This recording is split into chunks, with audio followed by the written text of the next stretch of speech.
घणी खम्मा सा हुक्म। Hello everyone and welcome to my channel. दोस्तों, वीडियो शुरू करने से पहले बता दूं कि आज है महाशिवरात्रि व्रत कथा मैं आपको सुनाने जा रही हूँ।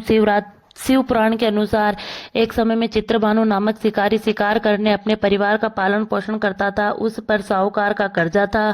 समय से कर्ज चुका न पाने के कारण साहूकार ने उसे बंदी बना लिया। उस दिन शिवरात्रि थी। दिन भर वह भूखे प्यासे रहते हुए भी भगवान शिव का स्मरण किया और दिन गुजर गया। शाम को साहूकार ने उसे कर्ज चुकाने के लिए अगले एक दिन का समय दिया और चित्रभानु को छोड़ दिया। तब वह चित्रभानु भूख प्यास से व्याकुल होकर जंगल में शिकार खोजने लगा। देखते देखते शाम और फिर रात हो गई। वह एक तालाब के पास बेल के पेड़ पर चढ़ गया और रात बीतने की प्रतीक्षा करने लगा। उस बेल के पेड़ के नीचे शिवलिंग था।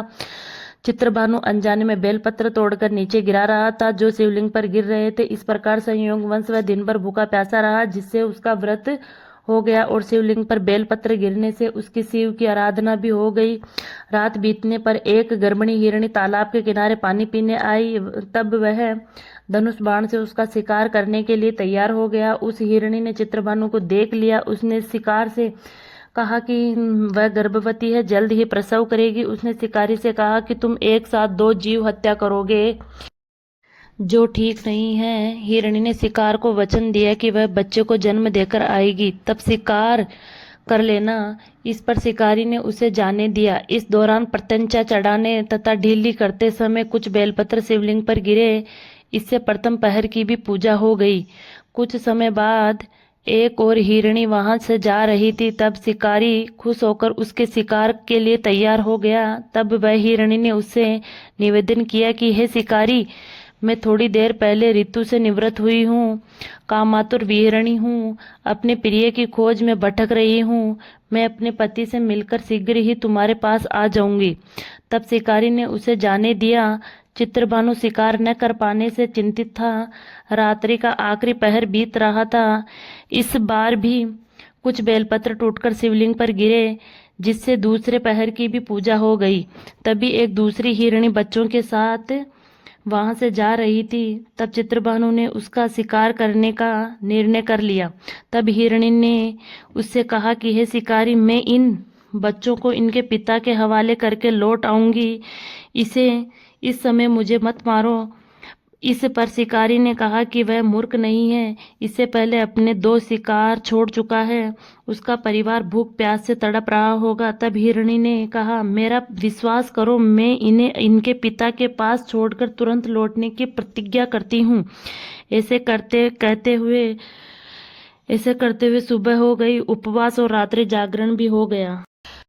इसी बीच एक हिरण वहां से जा रहा था। तब शिकारी ने इसका शिकार करने का निश्चय कर लिया।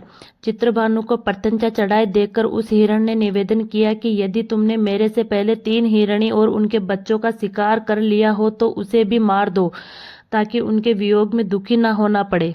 अगर उनको जीवनदान दिया हो तो कुछ समय के लिए उसे भी जीवनदान दे दो। उनसे मिलकर वह दोबारा यहाँ आ जाएगा। हिरण की बातें सुनकर शिकारी के मन में रात का पूरा घटनाक्रम सामने आ गया। उसने सारा घटनाक्रम हिरण को बताया। तब हिरण ने कहा कि वे तीनों पत्नियां उसकी पत्नियां ही हैं। जिस प्रकार वे तीनों प्रतिज्ञाबद्ध होकर गई है, उसकी मृत्यु से वे अपने धर्म का पालन नहीं कर पाएगी। जिस प्रकार तुमने उन पर विश्वास करके उन्हें जाने दिया, वैसे ही उसे भी जाने दो। वह अपने परिवार के साथ जल्द ही यहाँ वापस उपस्थित हो जाएगा। चित्रभानु ने उसे भी जाने दिया। शिवरात्रि व्रत और पूजा होने से उसका मन निर्मल हो गया। उसके अंदर भक्ति की भावना जागृत हो गई। कुछ समय बाद वह हिरण अपने दिए वचन के कारण अपने परिवार के साथ शिकारी के सामने उपस्थित हो गया।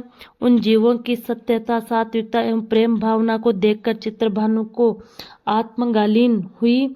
उसने हिरण परिवार को जीवनदान दे दिया। अनजाने में ही सही, शिवरात्रि का व्रत करने से चित्रभानु को मोक्ष मिला। मृत्यु के बाद शिवगण उस शिकारी को शिवलोक ले गए।